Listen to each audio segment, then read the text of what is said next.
शेतजमिनीवर अतिक्रमण आणि पिकांची नासधूस, वयोवृद्ध शेतकरी दाम्पत्याचा आत्मदहनाचा इशारा।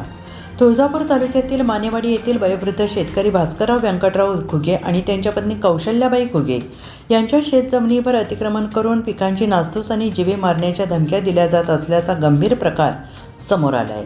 आणि या प्रकरणी दिनांक 23 फेब्रुवारी रोजी त्यांनी जिल्हा अधिकाऱ्यांकडे लेखी तक्रार अर्ज सादर केला असून वेळेत न्याय न मिळाल्यास 15 दिवसांनी जिल्हाधिकारी कार्यालयासमोर आत्मदहन करण्याचा टोकाचा इशारा दिला आहे। घुगे दाम्पत्याची मानेवाडी शिवारातील गट क्रमांक 287-73 मधील सुमारे 5 हेक्टर 94 आर क्षेत्राची शेतजमीन हेच त्यांच्या उदरनिर्वाहाचे एकमेव साधन आहे। वयोवृद्ध आणि आजारी असण्याचा गैरफायदा घेत काही व्यक्तींनी संगनमताने त्यांच्या शेतात बेकायदेशीर प्रवेश करून सोयाबीन, उडीद आणि तुरीचे पीक जबरदस्तीने काढून नेल्याचा आरोप त्यांनी केला आहे। विरोध केल्यावर शिवीगाळ दमदाटी करत पुन्हा शेतात आल्यास जीवे मारण्याच्या धमक्या देण्यात आल्याचं अर्जात नमूद आहे।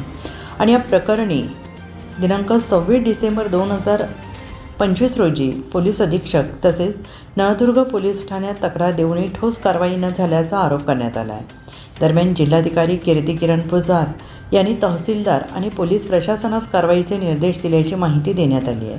प्रशासनाने तात्काळ दखल न घेतल्यास होणाऱ्या परिणामास प्रशासन जबाबदार राहील असा इशारा घुगे दाम्पत्याने दिला आहे। पाहत रहा तुळजापूरनामा न्यूज चॅनेल, धाराशिव, तुळजापूर।